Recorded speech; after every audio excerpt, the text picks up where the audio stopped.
en aquella época la ciudad universitaria no estaba encerrada, estaba abierta. Llovía como sigue lloviendo en Bogotá. Y entonces había rutas circulares de buses que entraban y daban la vuelta. Esto era abierto a todo. Pero en esa época no me acuerdo yo que se hubieran robado una máquina de escribir, que se hubieran robado un computador. Bueno, no había computadores. En esa época no había. Pero había mucho respeto con las autoridades, aunque éramos amigos, por lo menos en la Facultad de Sociología. El padre Camilo Torres, Orlando Falsborda, Andrew Pierce, Juan Fride, Virginia Gutiérrez de Pineda, Roberto Pineda Giraldo, Chávez. Bueno, era un grupo que se sentaba con nosotros y que a veces, ahora recordando, era un poco hasta escuelero, si pudiera decirse. Cuando había un conflicto, los profesores nos invitaban a su casa y nos daban chocolate. Nos daban chocolate con tamal. No se me olvidan las reuniones cuando había algún conflicto y en esas reuniones, en esas casas de los profesores, se solucionaban los problemas a punta de chocolate.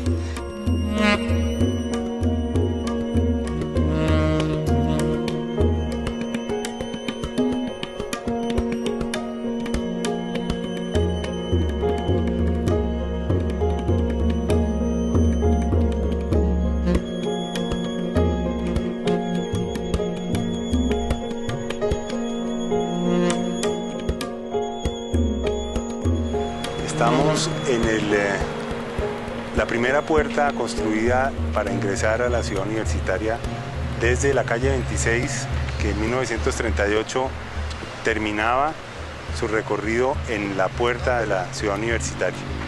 Muy posteriormente, en los años 50, se construye la avenida El Dorado, que prolonga hacia el occidente esa vía. Entonces, sobre esta puerta se construyen tal vez los edificios digamos así, más emblemáticos desde el punto de vista de la actividad propia de la ciudad universitaria. Es decir, aquí se albergaron inicialmente los primeros 136 estudiantes que vivieron dentro del propio campus.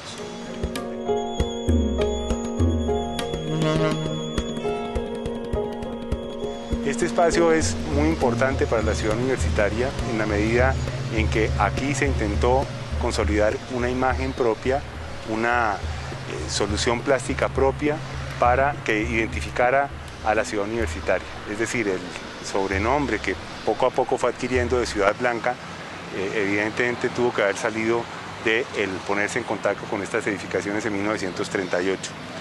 Es una arquitectura que hoy en día puede parecer muy corriente y conocida. En 1938 en Bogotá y en Colombia esta era una arquitectura completamente desconocida. Puede ser que en el ámbito internacional ya se la conociera como arquitectura moderna e incluso como estilo internacional, no obstante en Bogotá eran las primeras manifestaciones de esta aproximación plástica a la arquitectura. Es una arquitectura desnuda de ornamentos, una arquitectura separada del suelo, una arquitectura que incluye la ventana corrida horizontal, que es un manifiesto claro de lo que va a constituirse como arquitectura moderna internacionalmente.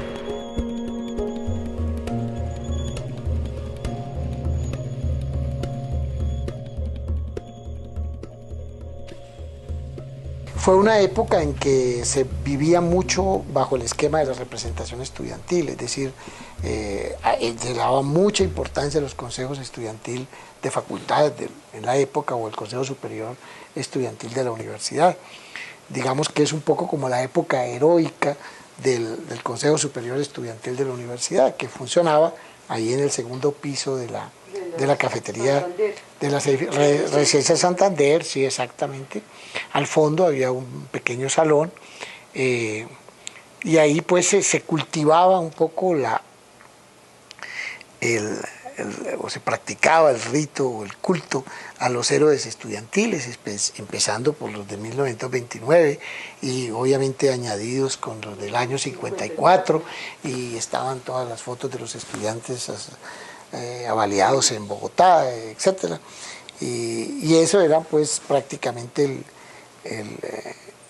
la letanía de todas las manifestaciones, repetir esos nombres, detenerse allá en la séptima con 14, donde fue la balacera, todo ese tipo de cosas, pero los estudiantes en esa época todavía eran herederos de ese heroísmo republicano y bipartidista.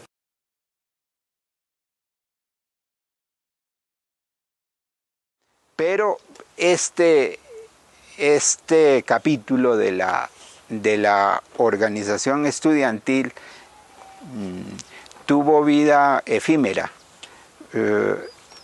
porque en el 66, si mal no recuerdo, en septiembre del 66, el doctor Llera Restrepo, entonces presidente, vino con Rockefeller a inaugurar un edificio, un instituto, y se produjo allí una pedrea desde unos setos donde hoy está el edificio de posgrados de ciencias humanas. Pues ahí había unos setos y desde esos setos le tiraron piedras, tomates, huevos a los ilustres visitantes, y inmediatamente el presidente ordenó la entrada de la fuerza pública a la universidad, cosa que era excepcional.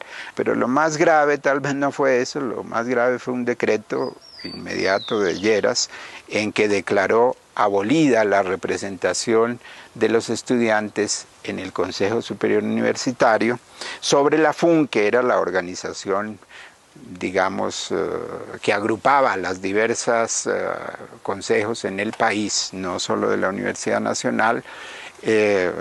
Pues preguntó cuál FUN, qué es eso de la FUN, y legalizó, pues abolió los consejos de facultad. Entonces, de un plumazo creo que fue desconocida la organización estudiantil. Que fue absolutamente lamentable, porque creo que a partir de ese momento empezó como un aislamiento del gobierno hacia la universidad. Realmente, hasta ese entonces, todos los presidentes y todos los ministros tenían su puesto en esta universidad. Esos debates que ahora vemos en el Congreso se hacían aquí en la universidad y no pasaba nada.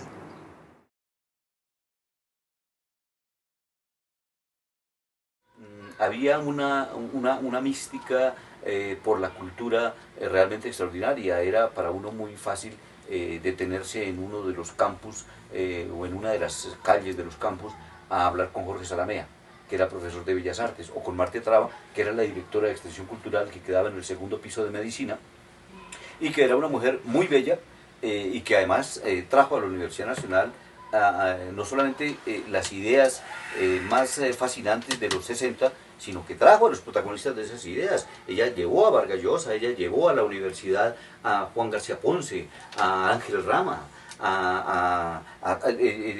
digamos, con Felisa Burstyn y todos esos, montaron el cementerio de automóviles de Arrabal. En teatro estuvo fundó el primer museo de arte moderno en Colombia, se fundó en la Universidad Nacional.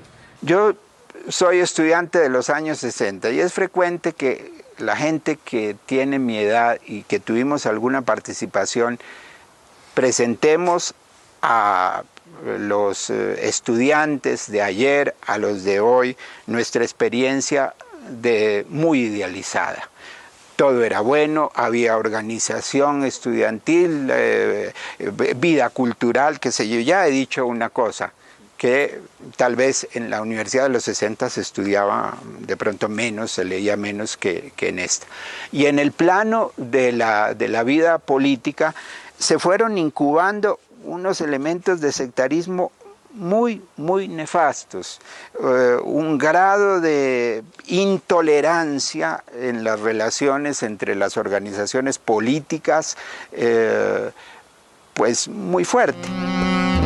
El edificio que alberga hoy en día el Museo de Arquitectura inicialmente fue concebido por Rotter para albergar la imprenta de la Universidad Nacional, es decir, en una instalación prácticamente industrial, una instalación que iba a albergar un proceso productivo maquinizado se resuelve con una edificación paradójicamente muy atrevida desde el punto de vista formal. Es tal vez la primera edificación que se hace en el campus que se comporta de manera completamente autónoma, no se rige por los principios geométricos y por los ejes y por las relaciones formales propuestas por Rother en el plan inicial. Es un edificio que prácticamente se libera de esas ataduras y se comporta de manera muy independiente. Es decir, el peso en las decisiones formales que se toman en este edificio están en tener una muy leve, muy frágil, muy liviana cubierta que flota por encima de unos macizos y poderosos muros en ladrillo que sin embargo están construidos manifestando el que no están soportando ninguna carga.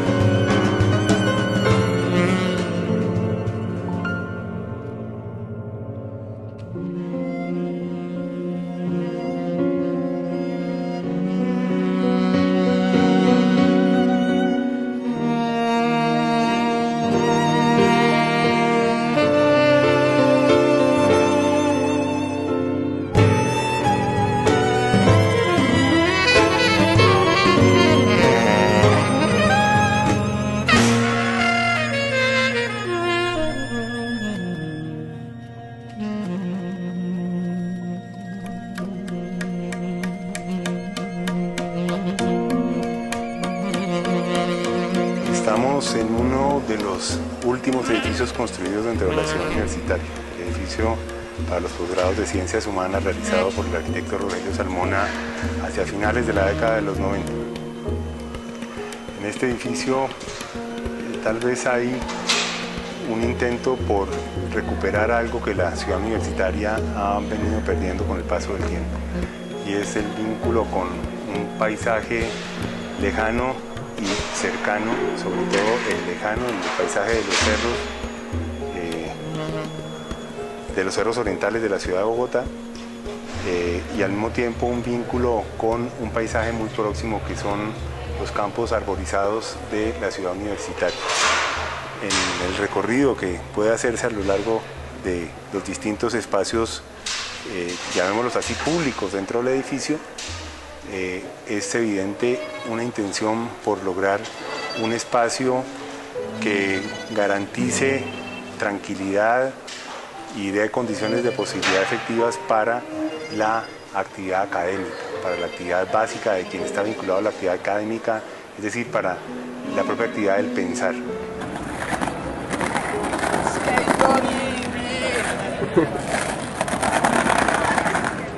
¿Por qué tiene este negocio del minuto de celular a 300 pesos? Como la situación económica en mi casa pues no es la mejor, entonces me toca buscar la forma de mantenerme acá en la universidad. Saqué el negocio pues para tener un medio como al menos aunque sea para andarme para lo que son buses y fotocopias que gasto en la universidad. ¿Y qué no te gusta de la Universidad Nacional?